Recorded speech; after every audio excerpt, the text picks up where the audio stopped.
پھر سورہ تحریم ہے جس میں کچھ رسول اکرم صلی اللہ علیہ وسلم کو ہدایات دی ہیں، اور خاص طور پر نبی صلی اللہ علیہ وسلم نے اپنے لیے کوئی چیز حرام کرنی تھی، اللہ پاک نے فرمایا یہ حلال و حرام کرنے کا تمہیں اختیار نہیں ہے، یہ اختیار میرا ہے، آپ نے کیوں اس چیز کو اپنے لیے ممنوع قرار دے دیا جو اللہ نے تمہارے لیے حلال ٹھہرائی؟ لما تحرم ما احل اللہ لک تبتغی مرضات ازواجک، اپنی بیویوں کو خوش کرنے کے لیے نہیں، آپ نہیں کر سکتے ایسا کہ کوئی چیز آپ نے حرام کر لی اور وہ حرام ہو جائے۔ اس لیے رسول اکرم صلی اللہ علیہ وسلم کو یہ کہا گیا جو آپ نے قسم کھائی ہے اس کا کفارہ ادا کریں، اور جس چیز کو آپ نے حرام ٹھہرایا ہے اس کا استعمال کیا کریں۔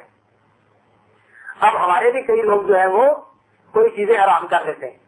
دم کرنے کے لیے گیا کسی کے پاس، اس نے کہا دم تو میں کر دیتا ہوں ڈار کا یا سائے کا،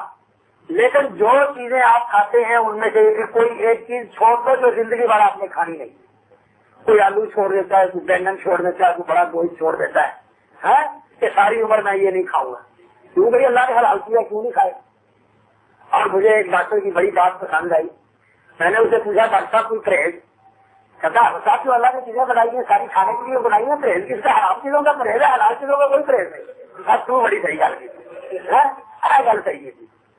حرام کا پرہیز ہے، حلال کا کوئی پرہیز نہیں، سب کچھ کھائیں لیکن میرے حساب سے کھائیں، بس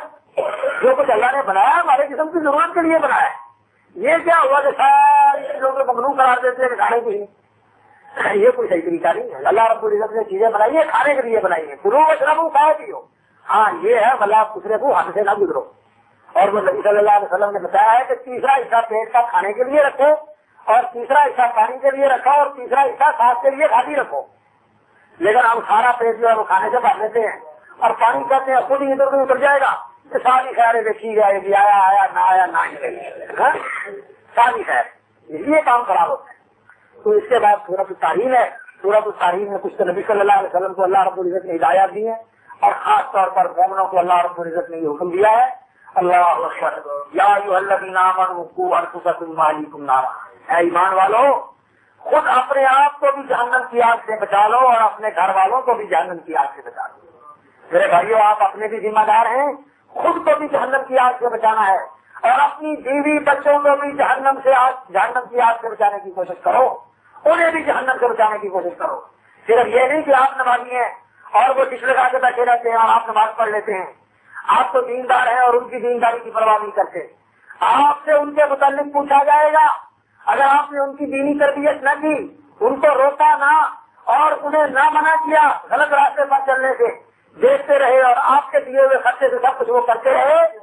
تو کل آپ چھوٹ نہیں سکیں گے، وہ آپ کو پکڑ لیں گے، کہیں گے یا اللہ یہ تو کرتا تھا اس نے ہمیں نہیں بتایا۔ بیوی بھی پکڑ لے گی اور اولاد بھی انسان کو پکڑ لے گی۔ اور سورہ تحریم کے اندر ایک اور حکم دیا، فرمایا لوگوں اللہ کے حضور توبہ کرو،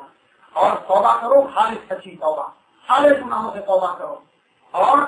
اگر توبہ کرو گے تو پھر اللہ تعالیٰ تمہیں آخرت میں کامیاب فرمائے گا، اور آخرت میں اللہ تعالیٰ تمہیں رسوا نہیں کرے گا، اور تمہارا دور جو ہے ایمان کا دور یہ تمہارے آگے آگے چلے گا، اللہ تعالیٰ تمہیں جنت میں جگہ دے گی۔ اور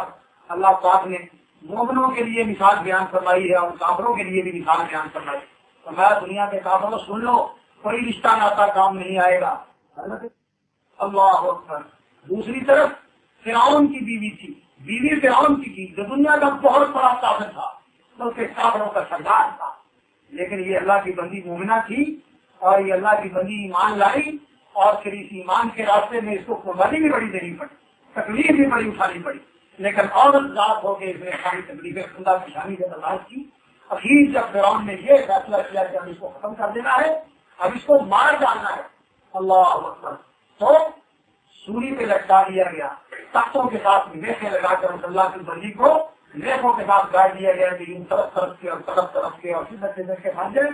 اور جہاں وہ لٹکی ہوئی جو ہے وہ اپنے مالک کو یہ مخاطب کر کے فرماتی ہے کہ میرے مالک،